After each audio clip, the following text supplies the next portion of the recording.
O diabo é o pai do rock. E será que ele estabeleceu uma idade certa para resgatar seus filhos? Você já viu algo sobre o Clube do 27 e a maldição do isqueiro branco?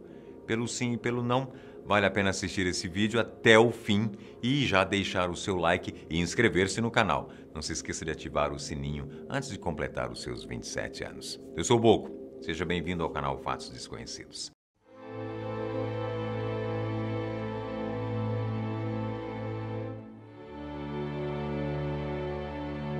Jimi Hendrix, Jim Morrison, Janis Joplin, Kurt Cobain, Amy Winehouse e tantos outros ícones do rock e de outras vertentes musicais. O que eles têm em comum?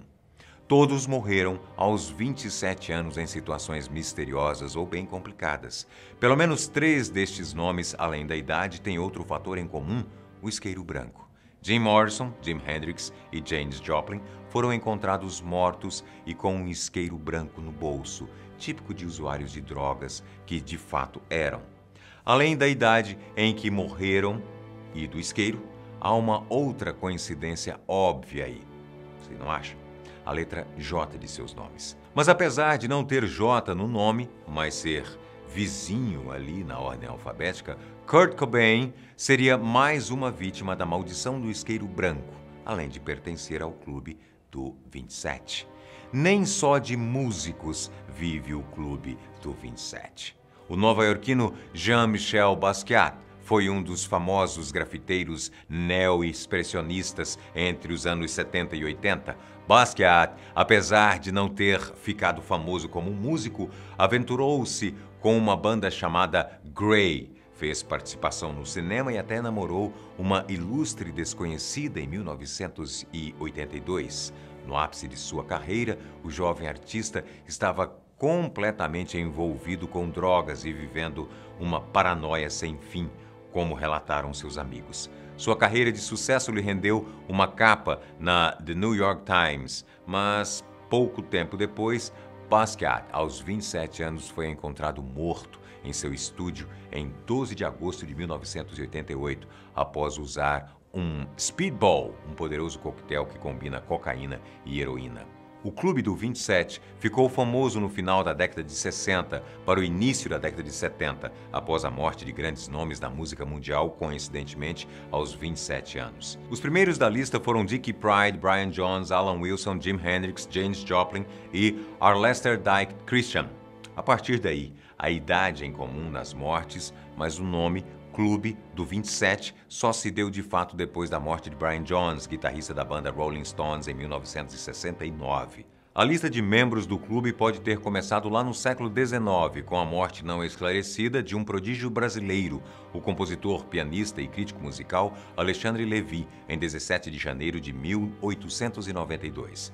Mas foi a morte do guitarrista dos Rolling Stones, Brian Jones, em 3 de julho de 1969, seguida pelas mortes de Jimi Hendrix, Jim Morrison e Janis Joplin, que chamou a atenção para a estranha coincidência. Outros nomes relevantes no clube são os de Ron McKernan, da banda Grateful Dead, Chris Bell, da Big Star, entre outros. Mas existem aqueles de quem não podemos deixar de falar um pouco mais, como Kurt Cobain, que foi encontrado morto em 5 de abril de 1994. A partir daí, a mídia mundial passou a abordar essa espécie de fenômeno do mundo da música, até porque fechava-se uma lista com 27 jovens músicos mortos com a mesma idade. Kurt fez fama e sucesso com suas crises existenciais cantadas e tocadas na banda Nirvana dos anos 80 e 90.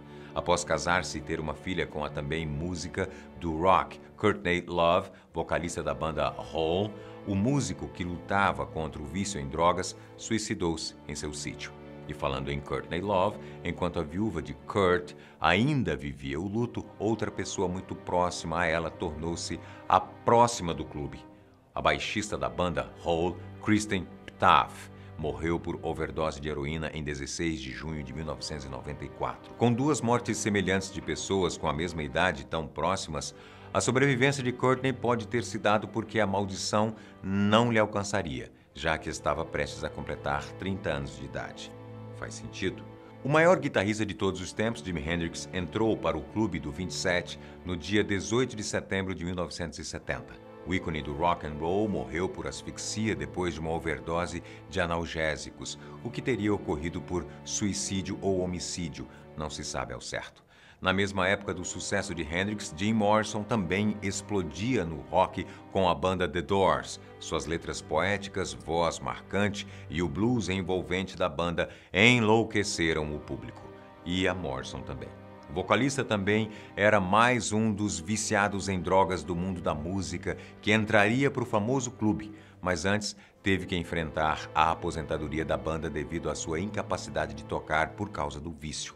Após mudar-se para Paris, o americano de 27 anos morreu no dia 3 de julho de 1971 por overdose de heroína e foi encontrado dentro de uma banheira. Sua esposa, Pamela Corson, apesar de não ser música, juntou-se ao clube 3 anos depois, também aos 27 anos.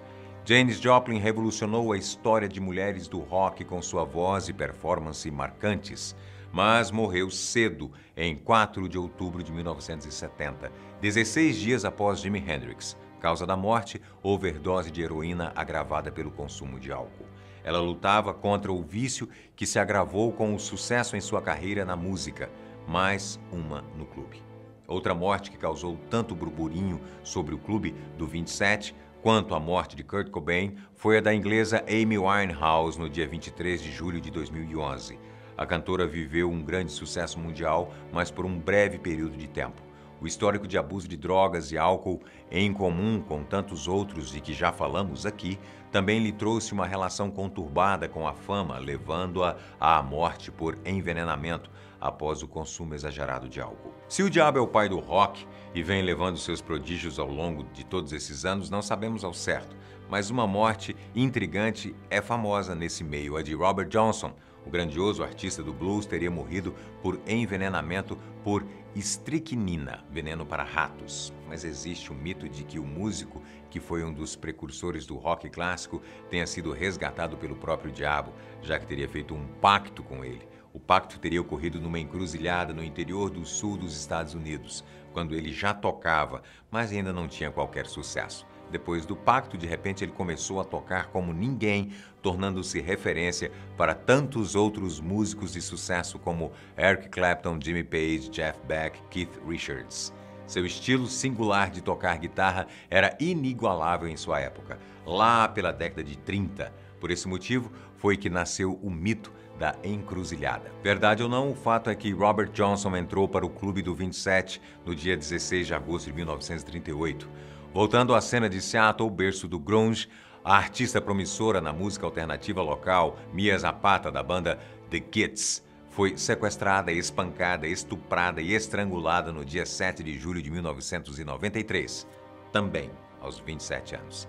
Há quem questione que se há um mal que leva pessoas famosas de determinada idade a morrerem, há uma estatística maior para os 56 e 28 anos. Mas convenhamos, o número 27 e a funesta coincidência com drogas e suicídio é realmente intrigante. Depois de todos esses breves históricos dos artistas citados aqui, podemos notar outras coincidências peculiares dentro do Clube do 27, além da idade em comum e do isqueiro branco, que dizem ter sido encontrado não só no bolso de Janis, mas Jim e também Kurt Cobain, mas em vários outros, podemos notar as letras em comum, por exemplo. Mas, para gente que gosta de esmiuçar as coisas, podemos ir além. Kirst Ptaff, 16 de junho de 1994. Alexandre, 13 de julho de 1969. Brian Jones, em 3 de julho de 1969. Jim Morrison, 13 de julho de 1971. Mia Zapata, 7 de julho de 1993. Amy Winehouse, 23 de julho de 2011. Robert Johnson, 16 de agosto de 1938. Jean-Michel Basquiat, 12 de agosto de 1988. O que há em comum nas datas das mortes destes artistas? Além da primavera e verão, que acontece justamente nesses meses no hemisfério norte, temos aí o mês de julho se destacando, e se olharmos só para este mês, temos um destaque dentro de um mês destaque, o dia 3. Não precisa levar a sério nossa teoria. Mas o mistério do Clube do 27 persiste ao longo de décadas e inúmeras outras teorias são citadas mundo afora. Psicólogos, numerólogos e teóricos da conspiração discutem este assunto há tempos. E se for verdade? E você, tem alguma sugestão sobre essa coincidência funesta ou maldição? Comente aqui embaixo. Espero que tenha gostado do vídeo. Tô indo nessa. Tchau.